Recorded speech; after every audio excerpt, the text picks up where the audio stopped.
Hola, ¿qué tal? Espero estén muy bien. Vamos a continuar con los temas de cálculo en varias variables. Estábamos en derivación, ya vimos derivada direccional, vimos derivadas parciales y ahora nos tocan varios temas asociados a derivación esta semana.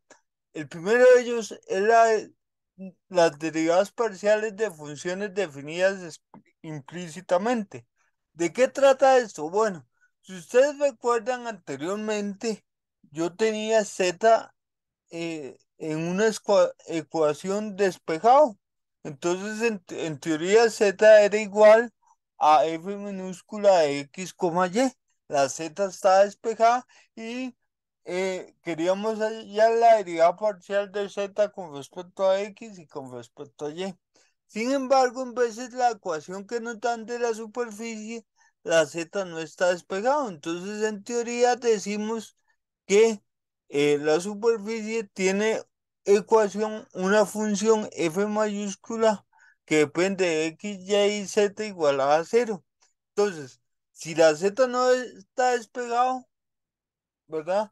Sin embargo, asumimos que implícitamente es una función de variables x y y. ¿Cómo tengo las derivadas parciales de z? Con respecto a x y con respecto a y. Bueno, el teorema 8 nos dice cómo. En realidad, la derivada parcial de z con respecto a x es menos el cociente de la derivada parcial de f con respecto a x y el cociente de la derivada parcial de f con respecto a z. ¿Sí? Entonces, si ustedes ven, si es con respecto a x, en el numerador pongo la derivada de f con respecto a x y luego lo derivo con respecto a z en el denominador y un negativo similar si fuera la derivada parcial de z con respecto a y. ¿Ok? Entonces, veamos este ejemplo. Vean la ecuación que me dan. El z no está despejado en función de x y y, ¿cierto? Si estuviera z igual a algo que dependa de x y y, pues aplicamos lo que hicimos la semana pasada. En este caso no está despejado y me piden la derivada parcial de z con respecto a x y con respecto a y. ¿Cómo le entramos? Bueno, lo primero es, de acuerdo a la teoría, ver la ecuación como una función evaluada en x, y, z igualada a cero, ¿cierto? Entonces, ¿qué significa eso? Pasar a restar los términos de la derecha a la izquierda o a sumar, ¿verdad? Entonces, aquí ya el cuadrado de x lo paso a restar, el 5 lo paso a restar y eso me define la función f, ¿verdad? Ya definida, vean que la derivada parcial con respecto a x, decía la teoría, era menos y numerador derivada parcial de f con respecto a x. Vean que con respecto a x, el primer término del z sale, la derivada de x a la 2 es 2x, queda 2xz. Segundo término, derivada cero, no tiene x. Tercer término, sale el menos y a la 2 y la derivada de x con respecto a x es 1, queda menos y a la 2. Y el cuarto término tiene derivada cero. Entonces aquí ya tenemos la derivada parcial de f con respecto a x. Y en el denominador la derivada parcial de f con respecto a z. Solo los primeros dos términos tienen z, quiere decir que la derivada de los otros dos es cero. La derivada del primero, x a la 2 es constante, sale por la derivada de z que es 1, queda x a la 2, menos y la derivada de z a la 2 con respecto a z es 2z, ¿verdad? Y ahí está. Similar la otra derivada, ¿ok? Bueno, ahora, ¿qué pasa? Que en veces, digamos que aquí es cuando tenemos que z depende de x y y queremos las derivadas parciales de z con respecto a las variables que dependa, a x y y. Sin embargo, en veces lo que tenemos son más variables. Si tenemos dos ecuaciones, ¿verdad? Donde se define implícitamente u y v con respecto a x y a y, ¿sí? Y quiero hallar las derivadas parciales como u y u dependen de x y y, tienen derivadas parciales, tanto con respecto a x como con respecto a y. ¿Cómo hallar las derivadas parciales de u y de v si no están despegados y más bien están relacionados? Bueno, para eso ocupamos este determinante, que es el determinante jacobiano. Este determinante, la primera fila, es la derivada de la función que define la primera ecuación con respecto a u y luego con respecto a v. Y la segunda fila es la derivada de la función que define la segunda ecuación con respecto a u y con respecto a v. Entonces, si ustedes ven en la columna 1 del jacobiano, son derivadas parciales de f y de g con respecto a u, y la segunda columna, derivadas parciales de f y de g con respecto a u. Bueno, resulta que si ese jacobiano no es cero, aquí está cómo tengo la derivada parcial de u con respecto a x y con respecto a y. Dijimos que u era función de x y ella tiene que tener derivadas parciales con respecto a x y con respecto a y. Y esto funciona así. Si es du, ¿sí? Simplemente voy a agarrar la matriz del jacobiano y voy a tomar la columna que es con respecto a u. ¿Ok? Entonces, fíjense bien. Esta columna era con respecto a u, como es la derivada de u con respecto a x, cambio la u por la x, por así decirlo, en la primera columna. Si fuera du con respecto a y, cambio en la primera columna, que era donde están las derivadas con respecto a u, por con respecto a y. Ok.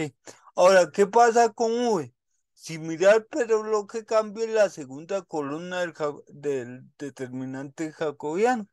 Es decir, la derivada de v con respecto a x, tomo la segunda columna que aquí era de v, ahora va a ser con respecto a x y con respecto a x. ¿Sí? ¿Ok? Todo ese determinante se multiplica por -1 entre el jacobiano. ¿Ok? Veamos un ejemplo para entenderlo. ¿Ok? Vean que me dan dos ecuaciones, ¿verdad? Me dice que u y v dependen de x y y. Y me piden la derivada parcial de u con respecto a x y la derivada parcial de u con respecto a y.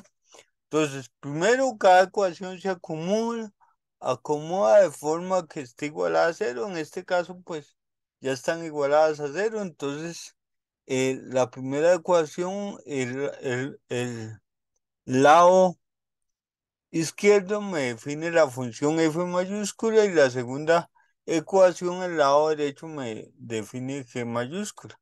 Entonces, lo primero que vamos a obtener es el jacobiano. Primera fila, derivada de f con respecto a u y con respecto a v. Segunda fila, derivada de g con respecto a u y con respecto a u. ¿Ok? Vean que la derivada de f con respecto a u quiere decir que lo que no sea u se toma como constante. El único término que tiene u es u al cuadrado. La derivada sería u sub. La derivada de f con respecto a v, solo este tiene v, el 2 sale, y la derivada de v al cuadrado es 2v. 2 por 2v, 4v. Ahora voy a derivar g con respecto a u y con respecto a v. Con respecto a u, solo este término tiene v, el v sale y la derivada de u con respecto a u es 1. V por 1 es v. Y con respecto a u, pues solo este término y la derivada, el u sale y la derivada de u es 1. U por 1, u. Y recuerden que el determinante era este 2u por u. Eso me da 2u al cuadrado. Menos v por 4u menos 4v al cuadrado. Ese sería el jacobiano. Y ahora viene el asunto de lo que me pidieron. Me pidieron dos derivadas parciales. La de u con respecto a x, que como es de u, como es la derivada de u, tomo la primera columna y estos los cambio por dx, ¿cierto? Por 0. La otra, que es la derivada de v, lo que cambio es la segunda columna y es con respecto a y, entonces cambio esto de v por dy, ¿cierto? Y lo calculo, entonces, ¿cómo le hacemos? Bueno, sería -1 entre lo que me dio el jacobiano y aquí, pues procedo a calcular esto que es derivada de f con respecto a x y de g con respecto a x. De f con respecto a x, vean que es -3, nada más. Y de g con respecto a x, solo este término tiene x, sería -2x, ¿verdad? Esa es la primera columna. La segunda, no hay que gastar tiempo en calculando. Es la misma que la del jacobiano, porque recuerden que lo que cambió fue la primera. Entonces conservo la segunda columna y calculo el determinante, ¿verdad? -3 por 1, -3u, y menos 2x por 4v, es 2 por 4, 8, 8xv positivo. Entonces queda 8xv positivo menos 3u, ¿cierto? Bueno, entonces ahí está. Y similar la otra, ¿verdad? Ok, vean aquí que más bien lo que cambié fue la segunda columna. La primera se mantiene igual a la del jacobiano y hago los cálculos. Ok, bueno, el otro tema o que nos interesa es el gradiente. El gradiente de una función se puede decir que es un campo vectorial, donde de salida me da el vector formado por las derivadas parciales, ¿verdad? Entonces, si f es de dos variables, entonces el gradiente de f sería la derivada parcial de f con respecto a x y la derivada parcial de f con respecto a y. Si tiene tres variables, aquí lo pueden ver con respecto a x, derivada de f con respecto a y derivada parcial de f con respecto a z. Bueno, aquí vienen algunos ejercicios. Vean el 16. Me piden el gradiente de z. Z está despejado, no es implícito, ¿verdad? Lo derivo con respecto a x, me da 2x, lo pueden ver aquí. Con respecto a y, estos dos términos es 0, no tiene y, queda -3 que lo hago, y y a la 3 menos 1, y a la 2, ¿verdad? Este es el gradiente.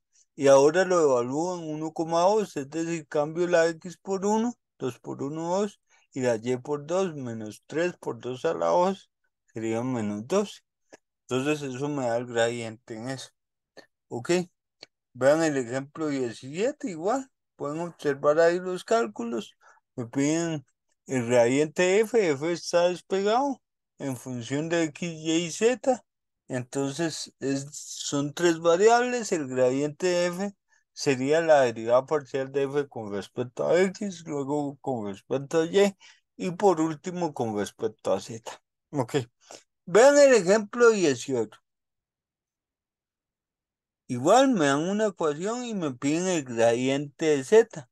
Si ustedes ven el ejemplo 18 y el ejemplo 16, es similar el gradiente de z. ¿Cuál es la diferencia?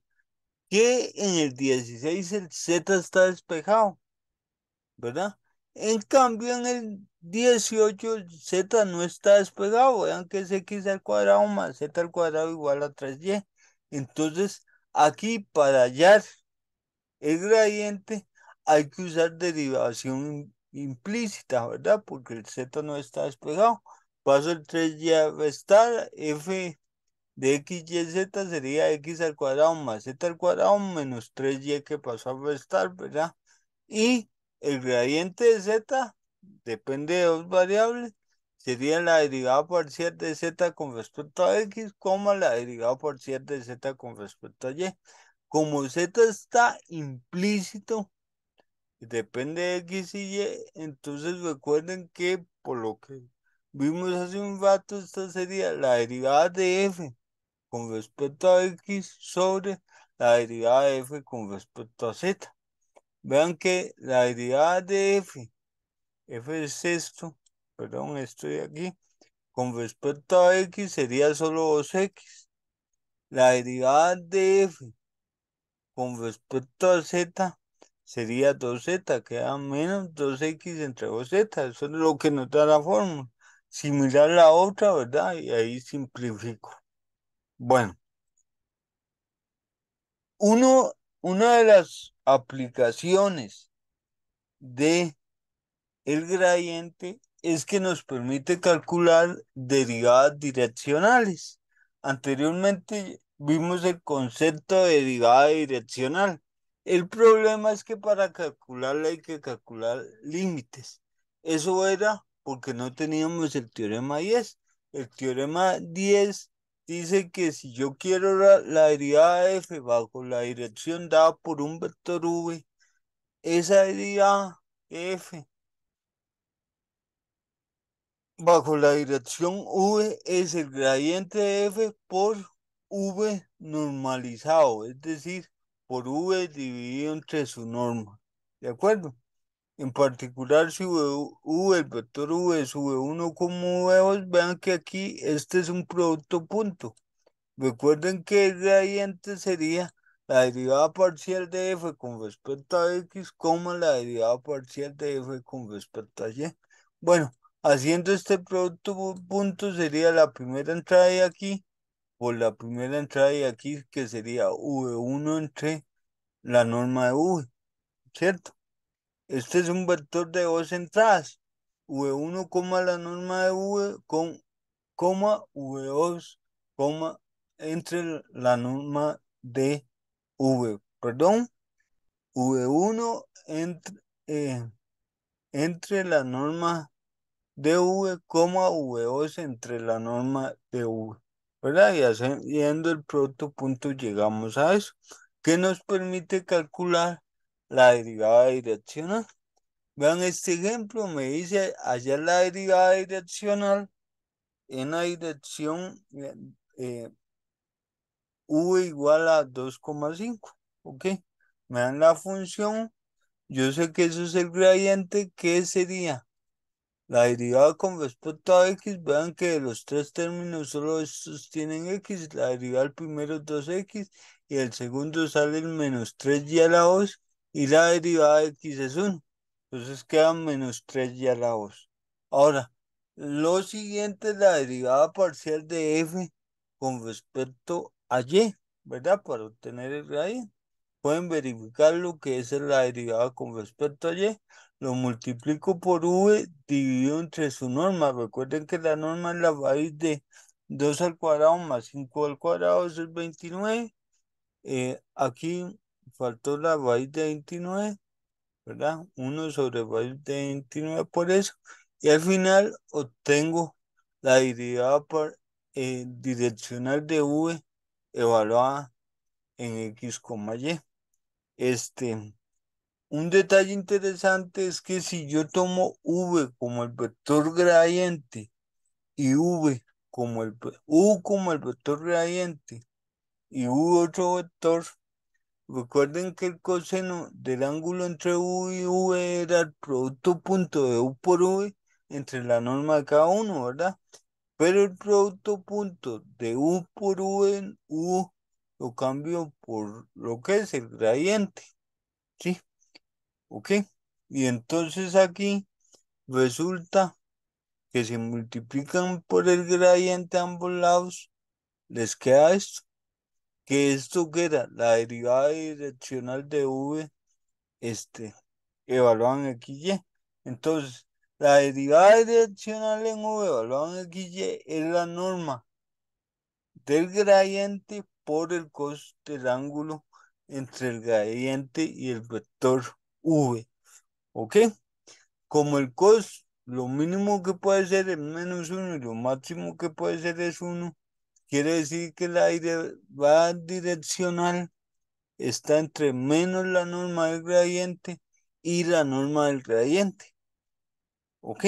Entonces, ¿qué quiere decir esto? Que lo más grande que puede ser la derivada direccional es la norma del gradiente y lo más pequeño es el opuesto de la norma del gradiente, ¿sí?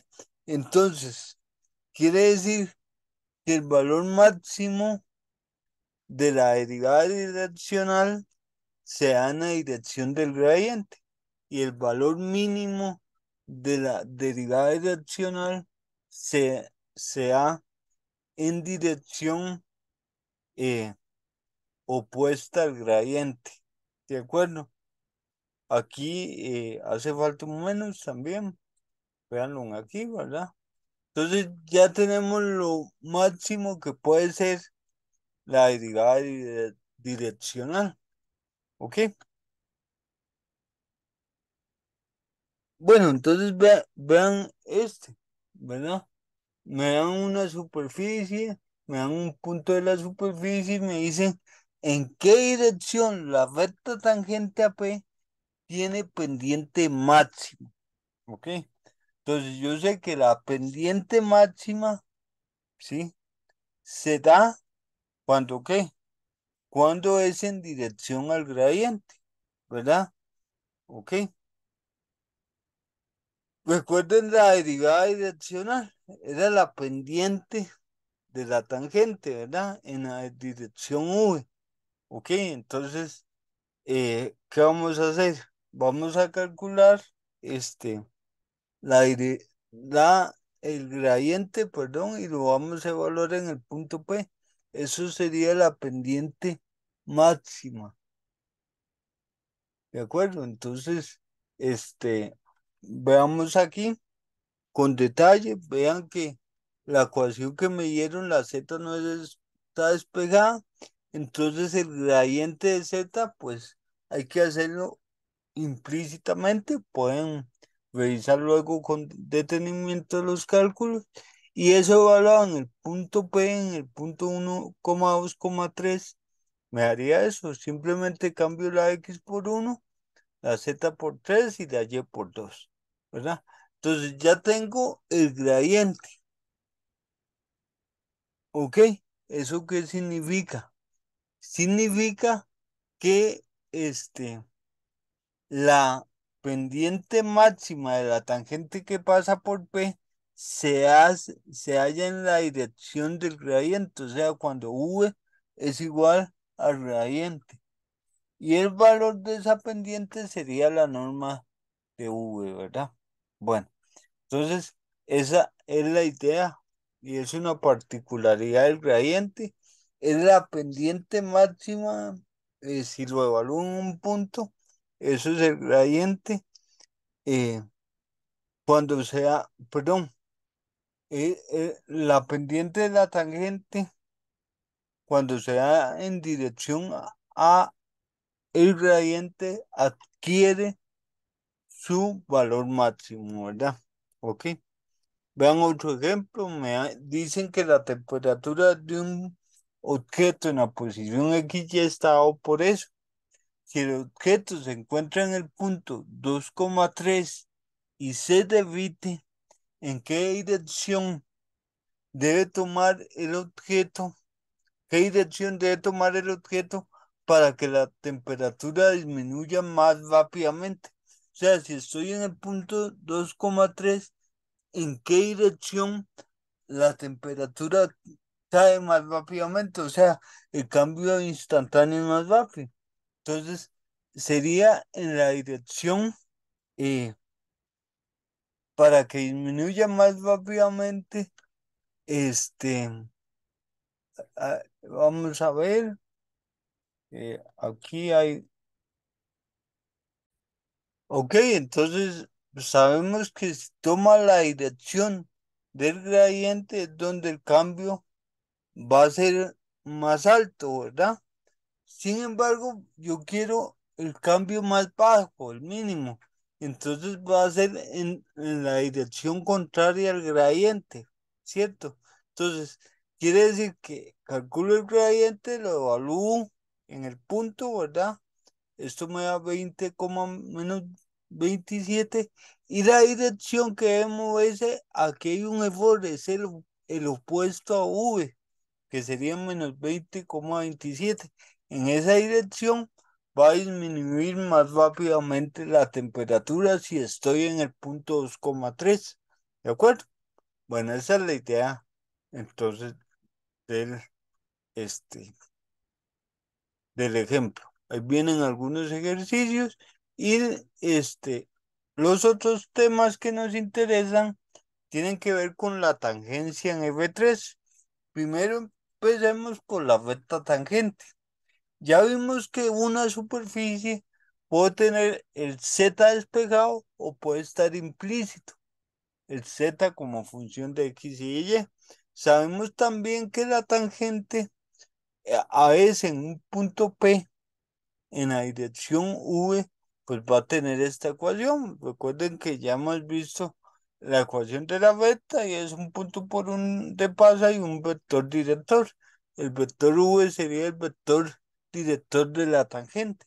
Ese vector director, sí, como es en la dirección V1, V2, realmente serían el V1 como V2 dividido entre la norma de V, en realidad es el vector V normalizado.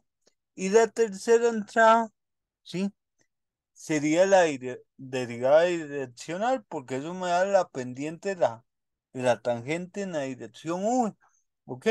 Entonces así llegamos a que la ecuación de la tangente es de esta forma. X, y, z igual el punto donde, de la superficie donde pasa la tangente más t por su vector director. Ahora, ¿qué es lo que pasa? Que si eh, la dirección, quiero la tangente en la dirección del eje X, recuerden que en ese caso lo vimos la semana pasada, la vez pasada, el vector V tiene, sería la dirección 1,0 en dirección al eje X, y entonces cuando es en dirección al eje X, la derivada direccional se convierte en derivada parcial con respecto a X, similar si fuera en la dirección XY. Y en general, ¿verdad? Recuerden que aquí la derivada direccional de Z en la dirección V es el gradiente de Z, ¿sí? Producto punto por V entre la norma de V, ¿sí? Dado que todos tienen uno entre la norma de V, ¿sí? Aquí faltaron las flechitas, ¿verdad? Normal, vector V, eso puede salir afuera y al final, como este es un vector director, recuerden que todo vector paralelo a él, o sea, todo múltiplo de él, también va a ser vector director de la recta. En particular, si multiplico por la norma de V, que esto se cancela y me queda solo esto. Entonces, como vector director de la recta tangente es V1, V2, el gradiente de Z producto punto V. ¿Ok? Entonces, esa es la ecuación de la tangente. Veamos este pequeño ejemplo. Me dan una esfera, ¿verdad? Me dan el punto 1,2,3. Pueden verificar que es un punto de la esfera. Y me piden la ecuación de la tangente que pasa por el punto P en la dirección 1,1. Entonces, ¿qué hay que hacer? Bueno, tendría que sacar, para sacar la ecuación de T, ocupo el gradiente de Z. Ok, Z no está despejado, entonces el cuidado que uno debe tener, tiene que sacar estas derivadas parciales implícitamente. Ahí pueden ver los cálculos. Al final me interesa el gradiente evaluado en el punto P. Lo evaluamos y entonces el gradiente producto punto, el vector V, que era 1,1, me da -1. Quiere decir, esta es la entrada, la tercera entrada del vector director de la recta tangente. Entonces el vector director tiene entradas V1, que es 1, ¿verdad? Aquí está, V1 es 1, V2 es 1 también, y el gradiente por V me dio -1. Este es el vector director de la tangente. Y nada más ocupa un punto por donde pasa, que era el punto 1, 2, 3, ¿verdad? La tangente que pasaba por ahí. Entonces, pero cambio por 1, 2, 3 más t por el vector director y eso me da las ecuaciones paramétricas de la tangente. Eso ustedes pueden graficar la esfera y la recta tangente y verificar efectivamente que en ese punto es la tangente, ¿verdad? Bueno, entonces esa es la manera de calcular rectas tangentes, ¿sí? Simplemente recordar que el punto donde quiero que sea tangente, el punto de la superficie, y el vector director, si es en la dirección V, son las coordenadas de V, coma el gradiente de Z, producto punto, el vector V. Bueno, entonces, esa es la idea. Y el otro tema es el plano tangente a una superficie. Ocupamos definir qué entiendo por plano tangente a una superficie. Ok, tengo una superficie, P es un punto de la superficie y quiero pasar un plano tangente. ¿Qué es el plano tangente? Es el plano que contiene dos rectas. La recta tangente a S por P en la dirección 0,1, que ya hablamos de rectas tangentes, ¿verdad? Y la recta tangente a AS por P en la dirección 1,0. Recuerden que entonces, creo que aquí hay un error también. Aquí en la dirección al eje X sería 1,0 y en la dirección al eje Y sería 0,1, ¿verdad? Están intercambiados. Ok, esos detallitos los corrijo ahora para que quede el folleto bien. Ok, entonces ya sabemos. eh, que TX, vean que aquí sí está bien, tiene pendiente la derivada parcial de Z con respecto a X porque es en la dirección al eje X y entonces el vector director es 1,0, la derivada parcial de Z con respecto a X. Recuerden que en la dirección del eje X la derivada direccional se convierte en derivada parcial, ¿verdad? Ok, similar el de su Y, ¿verdad? Tiene pendiente de Z y el vector director sería ese. Entonces, el plano es el plano que contiene esas dos tangentes de las cuales tengo su vector director. Si hago el producto de esos vectores directores, pues voy a tener el vector normal, ¿verdad? De la, al plano que ando buscando, al plano tangente. Entonces, ¿qué vamos a hacer ahora? Bueno, considerar dos casos. El primero es cuando el Z lo tengo despejado. Entonces, en este caso, pues simplemente hago el producto cruz de los vectores directores de las rectas que contiene el plano tangente. Y eso me da esto. Ese sería el vector normal. Y bueno, ya sabemos que si tengo el vector normal al plano, pues ya vamos a tener la ecuación del plano, que es al final lo que me interesa. El otro caso es cuando la z no está despegada. Entonces, ya dijimos que el vector normal es ese, pero estas derivadas, pues tengo que hallarlas implícitamente. ¿De acuerdo? ¿Ok? Bueno, entonces, esa es la idea. Y al final, em, uno puede ver que aquí se puede tomar como vector normal lo de arriba. Al hacer los cálculos, vean que los denominadores son iguales. Entonces, uno sobre ese denominador sale afuera. Entonces, como se puede tomar como vector normal él o cualquiera paralelo a él, o sea, cualquier múltiplo de él, pues tomo solo los numeradores. ¿Ok? Entonces, esa es la idea del vector normal. En este caso, vean que el vector normal es realmente el gradiente de f evaluado en el punto. Eso es muy interesante. Al final, es el gradiente de f, las derivadas parciales de f con respecto a x, y y z evaluado en el punto P. ¿Ok? Bueno.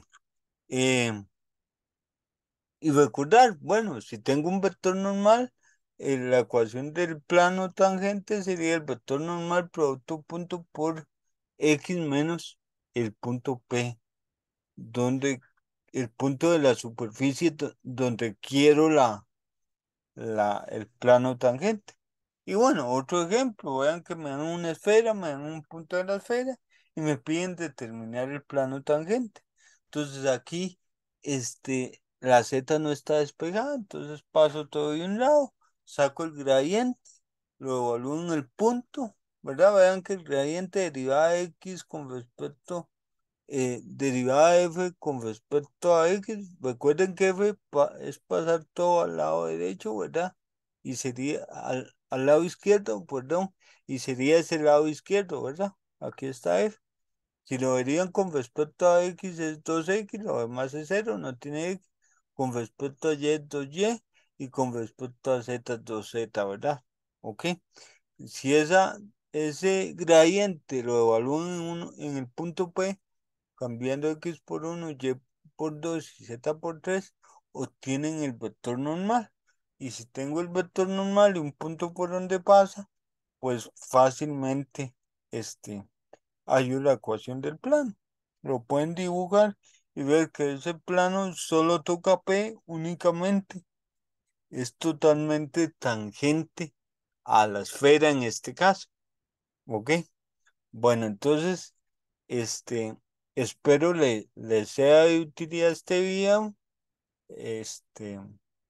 y continuamos el otro tema la siguiente semana.